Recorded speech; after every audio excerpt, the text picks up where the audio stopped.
Hi everyone, मेरा नाम ऋषभ है और आज हम लोग इस वीडियो में बात करने वाले हैं एवलॉन टेक्नोलॉजीज की। स्मॉल कैप स्टॉक है। आजकल स्मॉल कैप स्टॉक्स की डिमांड ज्यादा है, आप सबको पता है। हमेशा से डिमांड हमेशा ज्यादा रही है स्मॉल कैप की।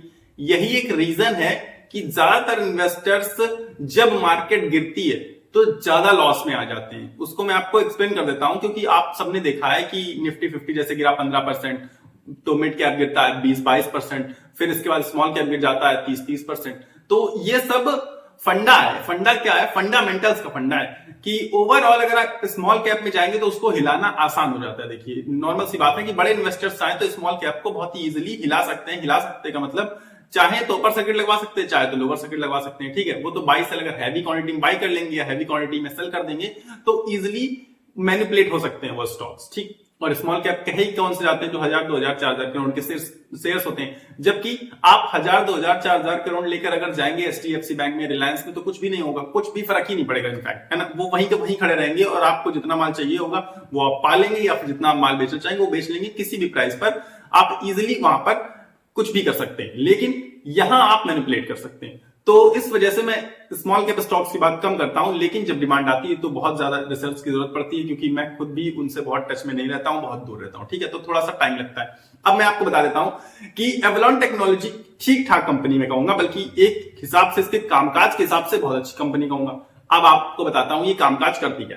तो कंपनी ईएमएस है। ईएमएस कंपनी मतलब कि इलेक्ट्रॉनिक मैन्युफैक्चरिंग सर्विसेज प्रोवाइड करती है, और इलेक्ट्रॉनिक मैन्युफैक्चरिंग जो सर्विसेज प्रोवाइड करती है ना, एंड टू एंड प्रोवाइड करती है। मतलब पूरी शुरुआत से लेके इलेक्ट्रॉनिक से लास्ट तक एंड टू एंड कैपेबिलिटीज हैं इसके अंदर अपनी सर्विसेज प्रोवाइड करने की।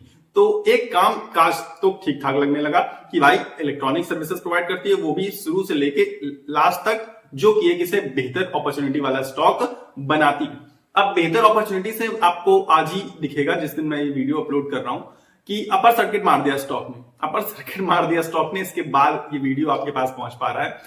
तो आप लोग बिल्कुल घबराइएगा नहीं या फिर डरिएगा नहीं, अब एकदम से भागने मत लगिएगा। मैं बताऊंगा आपको इस स्टॉक में करना क्या है साथ ही साथ। तो इसकी एक खास चीज पता है क्या है कि ये ईएमएस मतलब इलेक्ट्रॉनिक मैन्युफैक्चरिंग का काम तो अलग रहा। चलिए, वो तो बहुत सारी कंपनियां और भी कर सकती हैं ये काम, लेकिन इसकी अच्छी चीज ये है कि ये वर्ल्ड वाइड सर्विसेज प्रोवाइड करती है। सिर्फ इंडिया में नहीं, बाहरी देशों में, वो भी अच्छे देशों में, जैसे कि यूएसए, जैसे कि चाइना, जैसे कि नीदरलैंड, इंडिया के साथ साथ। और खास चीज है कि ना केवल इन देशों में सर्विसेज प्रोवाइड करती है, मतलब इंपोर्ट एक्सपोर्ट का काम नहीं, इसके अलावा 2 इसके मैन्युफैक्चरिंग हब भी हैं यूएसए में। ये इसे और खास चीज बनाती है कि यूएसए में ये लोग माल को बनाते भी हैं। जैसे इस समय आप सब देख पा रहे होंगे कि ट्रंप का टैरिफ वॉर, मतलब टैरिफ वाली काफी प्रॉब्लम्स चल रही हैं, जिसकी वजह से मार्केट खैर डाउन भी है। तो अब तो मार्केट फिर भी रिकवरी करना स्टार्ट कर चुका है। तो अब इंपोर्ट ड्यूटी की वजह से काफी सारे स्टॉक्स को प्रॉब्लम आ सकती है इससे रिलेटेड या इसकी फील्ड वालों को, लेकिन क्योंकि ये वहीं पर मैन्युफैक्चरिंग कर रहा है तो इसे प्रॉब्लम नहीं आएगी कि इसे इंपोर्ट ड्यूटी नहीं देनी पड़ेगी। तो काफी हद तक ये जो ट्रेड वॉर चल रही है, जो इंपोर्ट प्रॉब्लम चल रही है, वो इसके लिए फायदेमंद का सौदा हो सकता है। इसीलिए अपर सर्किट देखिए लगी गया। अपर सर्किट वैसे मार्केट ही भागी है, तो अपर सर्किट लगना एक आम बात है। आगे चल के और आपको समझाने की कोशिश करता हूं। अब ये कंपनी जो है वो खुद का कोई प्रोडक्ट नहीं बनाती है। खुद का कोई प्रोडक्ट मतलब ऐसे नहीं कि प्रोडक्ट बना के बेचना स्टार्ट कर दिया, ऐसा कुछ नहीं। जब इन्हें ऑर्डर मिलता है तब ये वो ऑर्डर की चीजें मैन्युफैक्चर करते हैं और उन्हीं को जिनका ऑर्डर होता है उन्हें पकड़ा देते हैं। ठीक है, तो अब मैं आपको बता देता हूं कि ये क्या क्या काम करते हैं या किस किस सेक्टर स्पेसिफिक में ये अपनी चीजों को बनाते हैं, कि कौन कौन से सेक्टर से इन्हें ऑर्डर्स मिलते हैं। तो क्लीन एनर्जी में सोलर हो गया, इसके अलावा इलेक्ट्रिक व्हीकल्स हो गए, या फिर हाइड्रोजन में इन्हें अलग अलग इक्विपमेंट्स, इलेक्ट्रिक इक्विपमेंट्स, क्योंकि ये कंपनी क्या है, इलेक्ट्रिक मैन्युफैक्चरिंग करती है। तो इससे रिलेटेड, यानी कि सोलर से रिलेटेड, इलेक्ट्रिक व्हीकल से रिलेटेड, हाइड्रोजन से रिलेटेड जो भी इलेक्ट्रिक इक्विपमेंट्स होते हैं वो ये प्रोवाइड करते हैं। ठीक है, यानी कि क्लीन एनर्जी में भी है।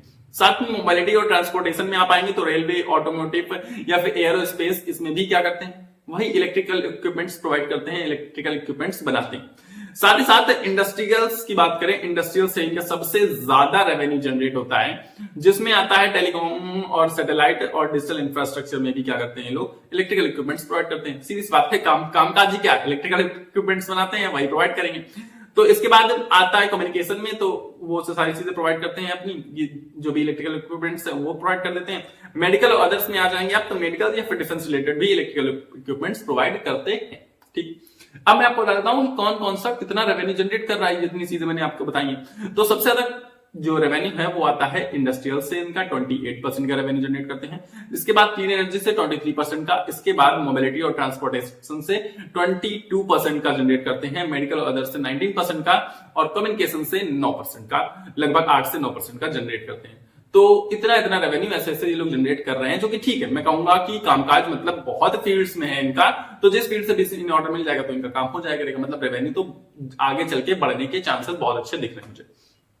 अब मैं आपको बता देता हूं कि Q3 रिजल्ट्स के बारे में, क्योंकि अभी कुछ समय पहले कंपनी ने लॉस भी बना के दिया है, तो मैं बहुत ज्यादा हाइप नहीं हूं इसमें, लेकिन अचानक आप देखेंगे तो प्रॉफिट ग्रोथ बहुत तेज हुई है। नंबर आपको छोटा नजर आ सकता है, लेकिन परसेंटेज वाइज बहुत अच्छा नंबर निकल कर आ रहा है। तो क्वार्टर ऑन क्वार्टर बेसिस पर अगर आप पाएंगे तो 41% से प्रॉफिट ग्रोथ हुई है, और साथ ही साथ अगर हम ईयर ऑन ईयर बेसिस पर देखें तो 265% की ग्रोथ, जिसकी वजह से मार्केट डाउन होने की वजह से भाग नहीं पाया बेचारा। लेकिन जैसे ही मार्केट ने थोड़ा सा अपवर्ड मूवमेंट दिखाया, जैसे कि आज सीधे यही न्यूज है वो जिसकी वजह से मारा है अपर सर्किट, 265% का year on year profit growth दिखा रही कंपनी भाग नहीं पा रही। क्यों नहीं भाग पा रही? मार्केट के ट्रेंड की वजह से। डाउन ट्रेंड है, निगेटिव ट्रेंड है, कैसे भागेगी? जैसे ही मार्केट ने थोड़ा सा पुश दिया, सीधा अपर सर्किट लगा। ऐसे स्टॉक्स में ये बहुत ही आम बात है, ऐसे अपर सर्किट लगते रहेंगे, इसमें बहुत बार लगेंगे, ऐसी बात नहीं कि पहली बार लगा। ठीक है, तो आप लोग ज्यादा घबराइएगा नहीं कि अपर सर्किट मिस कर दिया आप लोगों ने। फिर आगे बताता हूं मैं आपको, रेवेन्यू भी देखिए बढ़ा ही है, इसका ऑब्वियस बात है, लेकिन परसेंटेज वाइज नहीं, परसेंटेज वाइज प्रॉफिट बहुत अच्छा इंपैक्ट किया, जिसकी वजह से आज रैली दिखाई पड़ी है और रेवेन्यू भी लगातार बढ़ ही रहा है कंपनी का। अब बात करें कि अगर फंडामेंटल्स के, तो मैं कहूंगा कि गुड, ओके, या फिर इट्स लाइक बुरे तो नहीं है यार, ये कह सकते हैं। बहुत बुरे फंडामेंटल्स वाली कंपनियों में आप लोग पैसा लगाते हैं, मैंने देखा है, उसमें से एक ओला इलेक्ट्रिक भी है। ठीक है, ओला इलेक्ट्रिक में तो इन्वेस्टर्स रो रहे हैं बेचारे, लेकिन अब उसमें कुछ नहीं किया जा सकता।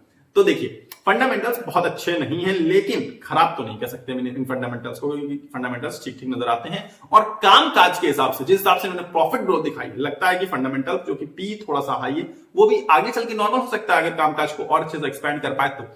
अब मैं आपको बताऊंगा इसके टारगेट्स जो निकल के आए थे, शॉर्ट टर्म के टारगेट थे 700, वो इसने अचीव कर लिया, आज ही अचीव हो गया। लॉन्ग टर्म के लिए मैं कहूंगा कि बेहतर स्टॉक है। बेहतर मतलब लॉन्ग टर्म में खरीदारी कर सकते हैं। शॉर्ट टर्म में देखिए, मार्केट के ट्रेंड पर बहुत सारी चीजें डिपेंड कर जाती हैं। जैसे 265% उसने प्रॉफिट ईयर ऑन ईयर दिखाया, क्या बढ़ पाया आगे? नहीं बढ़ पाया ना, इतना खास इंपैक्ट नहीं दिखा पाया। क्यों? क्योंकि मार्केट का ट्रेंड नहीं था वैसा। अब बुल मार्केट में क्या होता है, आप कोई भी स्टॉक पिक कर लीजिए, भागना ही भागना है, लगभग 99% तो स्टॉक्स भाग जाते हैं बुल मार्केट में। अब बियर मार्केट में क्या होता है, बहुत अच्छे मतलब 2, 4, 5 स्टॉक ऐसे मिलेंगे आपको जो गिरावट बचा पाए, ये बहुत बड़ी बात हो जाती है। भागने की तो बात बहुत दूर की है। अब जैसे कि कोटक महिंद्रा बैंक आप पाएंगे तो नहीं गिरा बेचारा, उसने बियर मार्केट को फेस कर लिया, और अब आप समझिए जब भागेगी मार्केट तो वो भी भागेगा साथ में, नॉर्मल सी बात है। तो ऐसे बहुत कम स्टॉक होते हैं, उन्हें पिक कर पाना हमारे बस की बात तो नहीं हो जाती। तो इसलिए मैं कहूंगा कि स्टॉक अच्छा है लॉन्ग टर्म के लिए। शॉर्ट टर्म की अगर हम बात करें तो ऑलमोस्ट टारगेट जो दिए गए थे शॉर्ट टर्म के 700 वाले, वो अचीव कर चुका है आज जब वीडियो बन रहा है, तो बहुत बड़ी बात नहीं है। लेकिन अगर मार्केट ने थोड़ा सा सपोर्ट इसे दिखाया ऐसे ही ना, तो 1-2 अपर सर्किट और आ सकते हैं, मुझे ऐसा लग रहा है। बाकी बहुत लंबे टारगेट्स अभी अचीव होते हुए आपको नहीं दिखाई पड़ेंगे।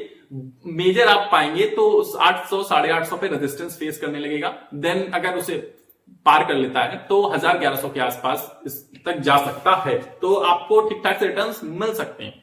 पर आप अगर ये सोच रहे हैं कि ये यहां से 700 से 7 लाख हो जाएगा, तो नहीं हो सकता। 700 से 7000 हो जाएगा, ये पॉसिबिलिटी है, पर अभी ये भी नहीं है पॉसिबिलिटी।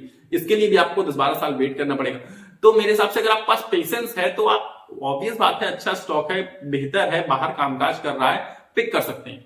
अब आप समझिए बहुत ध्यान से, अब ध्यान से सुनने वाली बातें हैं जो वो सुन लीजिए। पर्सनली मुझे ऐसा लगता है कि अच्छा स्टॉक है, नॉट बैड, लेकिन मैं कहूंगा कि इतनी रिसर्च, इतनी एनालिसिस करने के बाद आप एक स्टॉक चुन रहे हैं जो आपको लग रहा है कि अच्छे रिटर्न्स दे देगा, ये बहुत अजीब सी सोच थी। मैंने मतलब जब मैंने रिसर्च की तो मैंने भी पाया, मैंने कहा कि इतनी रिसर्च, इतनी एनालिसिस करने के बाद अगर मैं ये देख रहा हूं कि हाँ स्टॉक अच्छा है, अच्छे रिटर्न्स दे देगा, तो आंख बंद करके भी बहुत सारे स्टॉक्स आप ऐसे पाएंगे इस समय, क्योंकि बियर मार्केट में बहुत सारे करेक्शन के बाद अच्छे खासे रेंज पर आ गए हैं स्टॉक्स, बहुत अच्छे स्टॉक्स, और इससे कम प्राइस पर मिल रहे हैं वो स्टॉक्स।